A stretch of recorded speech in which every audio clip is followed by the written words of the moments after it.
রোজার দিনে মুখের দুর্গন্ধ দূর করার উপায় কি?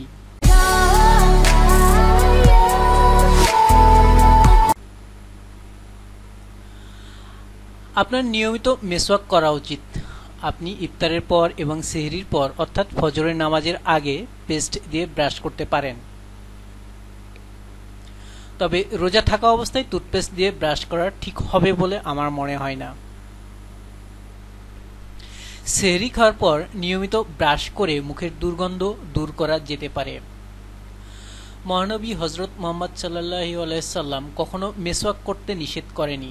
আপনি দিনে দুবেলা মেসওয়াক করে আপনার মুখের দুর্গন্ধ দূর করতে পারেন। রাতে শোবার পূর্বে এবং সেহরি খাওয়ার পরে ব্রাশ করবেন, 5 ওয়াক্ত মেসওয়াক করবেন। আরও নতুন নতুন ভিডিও পেতে আমাদের সাথেই থাকুন। Please subscribe, like, share and comments hour video. ধন্যবাদ।